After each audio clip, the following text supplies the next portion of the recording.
ഒടുവിൽ മുഖ്യമന്ത്രി പിണറായി വിജയൻ തന്നെ തെരുവിൽ ഇറങ്ങുകയാണ്. തെരുവിൽ ഇറങ്ങുക എന്ന് പറയുമ്പോൾ മുഖ്യമന്ത്രി തെരുവിൽ ഇറങ്ങുന്നു എന്ന് പറഞ്ഞ ചില മാധ്യമങ്ങളൊക്കെ ഇന്ന് വാർത്തയൊക്കെ കൊടുത്തിട്ടുണ്ട്. തെരുവിൽ ഇറങ്ങുന്നു, ഉപവസിക്കാൻ പോകുന്നു എന്നൊക്കെ പറഞ്ഞു. എന്താണ് കാരണമെന്നൊന്നും വ്യക്തമാക്കുന്നില്ല ഈ ചില മാധ്യമങ്ങൾ. കാരണങ്ങൾ ധാരാളമാണ്. മുഖ്യമന്ത്രി തെരുവിൽ ഇറങ്ങുന്നത് വ്യക്തമായ സന്ദേശവും ദിശാസൂചനയുടെയും ഭാഗമായാണ്. സന്ദേശം നൽകുന്നതിന് വേണ്ടിയാണ്. മുഖ്യമന്ത്രി മാത്രമല്ല, സംസ്ഥാനത്തെ മന്ത്രിമാരും മുന്നണിയിലെ നേതാക്കളും ഒക്കെ തന്നെ സമര പാതയിലേക്ക് ഇറങ്ങുകയാണ്. ജനുവരി 12 2026 ജനുവരി 12 തിരുവനന്തപുരത്ത് രക്തസാക്ഷി മണ്ഡപത്തിൽ സംസ്ഥാന മന്ത്രിമാരും മുഖ്യമന്ത്രിയും ഉപവസിക്കുന്നുണ്ട്. എന്താണ് കാര്യം? ആ ഒരു സംഭവത്തെയാണ് മുഖ്യമന്ത്രി തെരുവിൽ ഇറങ്ങുന്നു എന്ന് പറഞ്ഞ് ആളുകൾ വക്രീകരിച്ച് ചിത്രീകരിച്ചത്. എന്തിനാണ് ഈ തെരുവിൽ ഇറങ്ങിയുള്ള സമരം? അല്ലെങ്കിൽ എന്തിനാണ് കേരള യാത്ര? അത് കൃത്യമാണ്. ഞാൻ കഴിഞ്ഞ ത്രിതല പഞ്ചായത്ത് തിരഞ്ഞെടുപ്പിൽ പല ജില്ലകളിലും യാത്ര നടത്തിയിരുന്നു, പല വാർഡുകളിലും പോയി. അപ്പോൾ ഒരു സ്ത്രീ പറഞ്ഞതാണ്, CPM അല്ലെങ്കിൽ ഇടതുമുന്നണി സർക്കാർ ധാരാളം ക്ഷേമ പ്രവർത്തനങ്ങൾ നടത്തുന്നു, ധാരാളം വികസന പ്രവർത്തനങ്ങൾ നടത്തുന്നു. മറ്റ് സർക്കാരുകളുടെ കാലത്ത് കണ്ടിട്ടില്ലാത്തതിലുപരി വികസന പ്രവർത്തനങ്ങൾ നാട് ആസ്വദിക്കുന്നുണ്ട്, നാട് കാണുന്നുണ്ട്. പക്ഷേ അത് അംഗീകരിക്കപ്പെടാൻ വലിയ പാടാണ്. കാരണം മറ്റൊന്നുമല്ല, നമ്മുടെ സംസ്ഥാനത്തെ പ്രവർത്തിക്കുന്ന മാധ്യമങ്ങൾ, അത് ചെറുതായിക്കോട്ടെ വലുതായിക്കോട്ടെ, ദേശാഭിമാനിയും കൈരളി TVയും ഒഴിവാക്കി വെച്ചാൽ മറ്റെല്ലാ മാധ്യമങ്ങളും, മറ്റെല്ലാ സോഷ്യൽ മീഡിയ, ഒരു ബഹുഭൂരിപക്ഷം സോഷ്യൽ മീഡിയ ഹാൻഡിലുകൾ, യൂട്യൂബ് വ്ളോഗർമാർ, ബഹുഭൂരിപക്ഷം പേരും എന്താണ് സംസ്ഥാന സർക്കാരിനെതിരെയും പിണറായി വിജയന്റെ കുടുംബത്തെയും മുഹമ്മദ് റിയാസിനെയും സംസ്ഥാനത്തെ മന്ത്രിമാരെയും താറടിച്ചുകൊണ്ടിരിക്കുകയാണ്. മേമ്പൊടിയായി ചില മുൻ CPM നേതാക്കൾ, അതായത് ചില ആളുകൾ ഇടയ്ക്കിടയ്ക്ക് ചില വെടിമരുന്ന് ഇവർക്ക് ഇട്ടുകൊടുക്കുകയും ചെയ്യും. ഇതെല്ലാം മാധ്യമങ്ങൾ എടുത്തു വച്ചങ്ങ് ആഘോഷിക്കുന്നുണ്ട്. അപ്പൊ നമ്മുടെ വീട്ടിൽ വരുന്ന പത്രങ്ങൾ, നമ്മുടെ വീട്ടിൽ ഉച്ചത്തിൽ ശബ്ദമുണ്ടാക്കുന്ന TV, അല്ലെങ്കിൽ നമ്മുടെ മൊബൈൽ ഫോണുകളിൽ നമ്മളോട് സംസാരിക്കുന്ന, നമ്മൾ നെഞ്ചോട് ചേർത്ത് വെക്കുന്ന മൊബൈൽ ഫോണുകളിലൂടെ നമ്മളോട് സംസാരിക്കുന്ന യൂട്യൂബ് വ്ളോഗർമാർ, അവരൊക്കെ പറയുന്നത് സർക്കാരിന് വിരുദ്ധമായ കാര്യങ്ങൾ, പിണറായിക്ക് വിരുദ്ധമായ കാര്യങ്ങൾ പറഞ്ഞുകൊണ്ടിരിക്കുകയാണ്. അപ്പൊ നിരന്തരം ഇത് കേൾക്കുമ്പോൾ ഒരു വേള വഴക്കമേറിയാൽ ഇരുളും മെല്ലെ വെളിച്ചമായി വരാം എന്നാണല്ലോ കവിത. അങ്ങനെ ഈ അസത്യങ്ങളും എല്ലാം ഇവരുടെ ആളുകളുടെ ചെവികളിലെത്തി ഈ അസത്യം സത്യമായി മാറിയിരിക്കുന്നു. അതാണ് ഞാൻ പറഞ്ഞത്, ഇരുട്ടും വെളിച്ചമെന്ന് വിശ്വസിക്കപ്പെടുന്ന അവസ്ഥ. ഈ സമയത്തെങ്കിലും ഉണർന്ന് പ്രവർത്തിക്കണം. ആര്? പാർട്ടിയും അതുപോലെ തന്നെ സംസ്ഥാന സർക്കാരും ഉണർന്ന് പ്രവർത്തിക്കണം.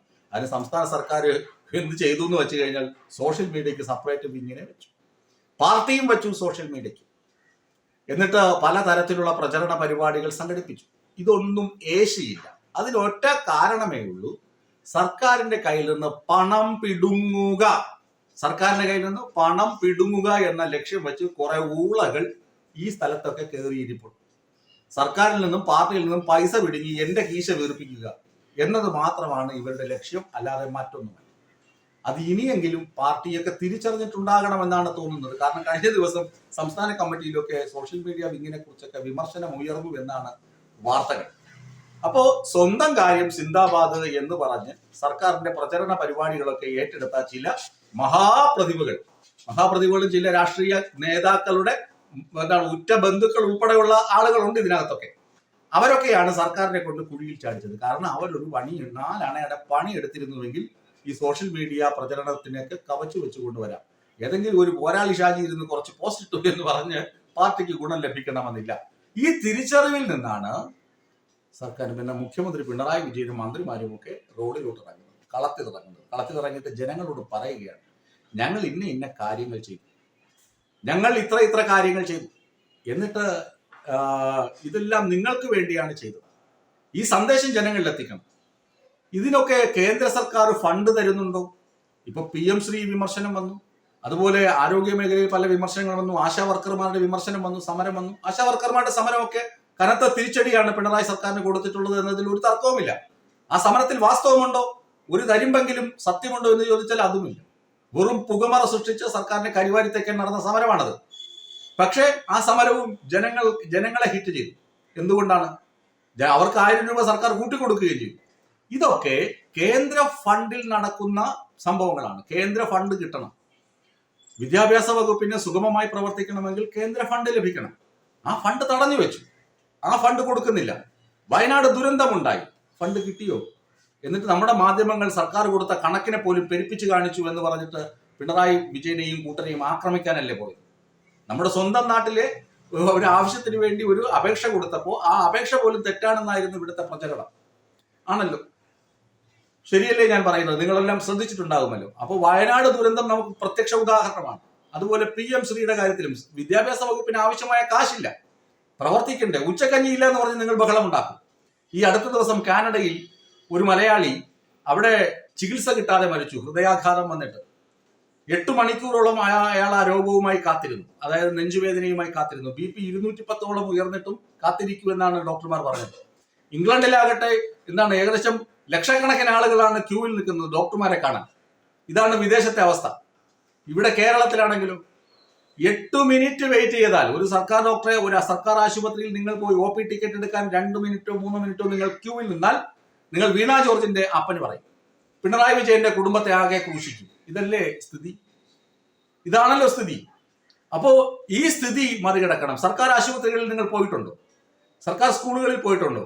അവിടെയുള്ള സൗകര്യങ്ങൾ നോക്കുക, വിലയിരുത്തുക. അവിടെ ഏതെങ്കിലും ഗേറ്റിന്റെ ഒരു ചുമര് സിമന്റ് കെട്ട് ഇടിഞ്ഞു വീണ് കഴിഞ്ഞാൽ, അടർന്നു വീണ് കഴിഞ്ഞാൽ, ചിലപ്പോൾ പൂശുമ്പോഴുള്ള പ്രശ്നമാകാം, അടർന്നു വീണ് കഴിഞ്ഞാൽ പറയും ആ കെട്ടിടത്തിന്റെ ബലമില്ല, കോടിക്കണക്കിന് രൂപ പിണറായി മുക്കി, അല്ലെങ്കിൽ ശിവൻകുട്ടി മുക്കി, വീണ ജോർജ് മുക്കി. ഈ തരത്തിൽ പ്രചരണം അഴിച്ചുവിട്ടു. അതല്ല വാസ്തവമെന്നും എന്താണ്, കേന്ദ്ര സർക്കാരിന്റെ ഫണ്ട് തടഞ്ഞു വെച്ചിരിക്കുകയാണ്.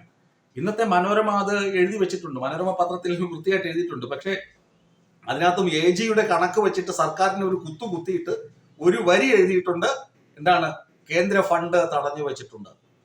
കേന്ദ്രം കൃത്യമായ ഫണ്ട് തരുന്നില്ല. കേന്ദ്ര ആവിഷ്കൃത പദ്ധതികൾ കേരളത്തിൽ നടപ്പിലാക്കുന്നില്ല എന്നാണ് വേറൊരു വേവലാതി. എല്ലാ പദ്ധതികളും നടപ്പിലാക്കുന്നുണ്ട്. കേരളത്തിന് അനുയോജ്യമായ എല്ലാ പദ്ധതികളും കേരളത്തിൽ നടപ്പിലാക്കുന്നുണ്ട്. അതിനൊന്നും ഒരു തർക്കവുമില്ല. വെറുതെ സുരേഷ് ഗോപി മൈക്ക് വെച്ച് കാറിയിട്ടൊന്നും ഒരു കാര്യവുമില്ല. BJP നേതാക്കളും അതിനൊപ്പം താളം പിടിക്കുന്ന മാധ്യമങ്ങളും കാറിയിട്ട് കാര്യമില്ല. കണ്ണ് തുറന്ന് പുറത്തേക്കൊന്ന് നോക്കിയാൽ മതി. ആ കണ്ണ് തുറക്കണമെന്ന് അഭ്യർത്ഥിക്കാനാണ് മുഖ്യമന്ത്രി ഉൾപ്പെടെയുള്ള ആളുകൾ തെരുവിലേക്ക് ഇറങ്ങുന്നത്. അവർ പറയുന്നു, കേന്ദ്ര സർക്കാരിന്റെ നടപടികൾ, തൊഴിലുറപ്പ് പദ്ധതിയിൽ നിന്ന് ഗാന്ധിജിയെ വെട്ടിമാറ്റി തൊഴിലുറപ്പ് പദ്ധതി എന്താണ് തോന്നിയതുപോലെയായി. അതിനെതിരെ തൊഴിൽ നയങ്ങൾ, ലേബർ കോഡ് കൊണ്ടുവന്നു, തൊഴിലാളി ദ്രോഹ നടപടിയാണെന്ന് വിളിച്ചു പറയാൻ. അത്തരം ജനദ്രോഹ നടപടികൾക്കെതിരെ സമരം ചെയ്യാനാണ് മുഖ്യമന്ത്രിയും മന്ത്രിമാരും ഇറങ്ങുന്നത്. പിന്നെ കേരള യാത്ര, ഈ സന്ദേശം നാട്ടുകാരിൽ എത്തിക്കണ്ടേ? ഈ സന്ദേശം ഇതാണ് സംസ്ഥാനത്ത് നടക്കുന്നത്, സംസ്ഥാനത്ത് നടന്ന വികസന പ്രവർത്തനങ്ങൾ ഇതാണ് എന്ന് എണ്ണി പറയാനാണ് കേരള യാത്ര. മേഖലാ ജാഥകൾ, കേന്ദ്ര സർക്കാരിനെതിരെയുള്ള മേഖലാ ജാഥകൾ നയിക്കുന്നത് MV ഗോവിന്ദൻ മാസ്റ്റർ ഒരു മേഖലാ ജാഥ നയിക്കും, ബിനോയ് വിശ്വം മറ്റൊരു മേഖലാ ജാഥ, കേരള കോൺഗ്രസ് മാണി ഗ്രൂപ്പിലെ ജോസ് കെ മാണിയാകും വേറൊരു മേഖലാ ജാഥ നയിക്കുക. അങ്ങനെ മുന്നണി സംവിധാനത്തിലെ എല്ലാ അണികളും എല്ലാ നേതാക്കളും ഒരുമിച്ച് നിന്ന് ജനങ്ങളിൽ ഈ സന്ദേശം എത്തിക്കുക. ഇത് വികസന മുന്നണിയാണ്, വികസന സർക്കാരാണ്, വികസനത്തിന് വേണ്ടിയാണ്, നാടിന് വേണ്ടിയാണ് പ്രവർത്തിക്കുന്നത് എന്ന് അറിയിക്കാനാണ് ഈ തെരുവിലിറങ്ങുന്നത്. അല്ലാതെ എന്താണ്, മുഖ്യമന്ത്രി ആരും ചവിട്ടിപ്പുറത്താക്കി തെരുവിലിറക്കിയതല്ല, അല്ലെങ്കിൽ മുഖ്യമന്ത്രി എന്തെങ്കിലും ഗിമ്മിക്സ് കാണിച്ച് തെരുവിലിറങ്ങുന്നതല്ല. ജനങ്ങളെ സത്യം ബോധിപ്പിക്കാനാണ് മുഖ്യമന്ത്രി ഉൾപ്പെടെയുള്ള മന്ത്രിമാരും പ്രമുഖ നേതാക്കളും അണികളും ഒക്കെ തെരുവിലിറങ്ങി നിങ്ങളോട് കാര്യം പറയുന്നത്. ഇതെങ്കിലും നിങ്ങൾ വിശ്വസിക്കണം. പിന്നെ പാർട്ടിയും പാർട്ടി ഘടനകളും പാർട്ടി ഘടകവും പാർട്ടിയുടെ കേഡർ സ്വഭാവവും ഒക്കെ ഉണ്ടെങ്കിലും പാർട്ടി എടുത്ത് കൊമ്പത്ത് വച്ചിരിക്കുന്ന ചില ആളുകളുണ്ട്. പാർട്ടി കരുതുന്നു ഇവരൊക്കെ അങ്ങ് സഹായിച്ചു കളയും. ചില മാധ്യമ പ്രവർത്തകരെയും പാർട്ടി അങ്ങ് പ്രോത്സാഹിപ്പിക്കും. ഇവർ നിരന്തരം പറയുന്നത് എന്താണ്, ഇവർക്ക് പാർട്ടിക്ക് ഒരുപാട് ശക്തി കിട്ടുന്നു, സർക്കാരിന് ശക്തി കിട്ടുന്നു, ഇവർ സർക്കാരിനെ സംരക്ഷിക്കുകയാണ്. ഇവന്മാര് പറയുന്നത് കൊണ്ട് മാത്രം നമ്മൾ നശിച്ചു പോകും, പാർട്ടി നശിച്ചു പോകും. യുവന്മാർ പറയുന്നത് കൊണ്ട് മാത്രം. കാരണം യുവന്മാർ പറയുന്നൊന്നും ജനത്തിന് മനസ്സിലാകില്ല. ജനങ്ങൾക്ക് മനസ്സിലാകാത്ത ഭാഷയിൽ ഇരുന്ന് കുരച്ചിട്ട് ഇവർ ഭയങ്കര ബുദ്ധിജീവിയാവുകയും എന്താണ് അന്തം കമ്മികൾ എന്ന പേര് കിട്ടുകയും ചെയ്യും. അല്ലാതെ യുവന്മാർ പറയുന്നത് കൊണ്ട് ഒരു നേട്ടവും സംസ്ഥാന സർക്കാർ ഇന്നേ വരെ 10 വർഷത്തിനിടയ്ക്ക് ഉണ്ടായതായി എനിക്കറിയില്ല. ഇനിയെങ്കിലും ചില തിരിച്ചറിവുകൾ സംസ്ഥാന സർക്കാരിനും അതുപോലെ തന്നെ സംസ്ഥാന സർക്കാരിന് നേതൃത്വം കൊടുക്കുന്ന രാഷ്ട്രീയ കക്ഷികൾക്കും ഉണ്ടാകുമെന്ന് നമുക്ക് പ്രതീക്ഷിക്കാം. അങ്ങനെ ഉണ്ടായത് കൊണ്ടാകണം ഒരുപക്ഷെങ്കിൽ മുഖ്യമന്ത്രിയും മന്ത്രിമാരും സംസ്ഥാന നേതാക്കളും ഒക്കെ തെരുവിലിറങ്ങി ജനങ്ങളോട് സംവദിക്കാനും ജനങ്ങളെ കാണാനും ഒക്കെ തീരുമാനിച്ചത്.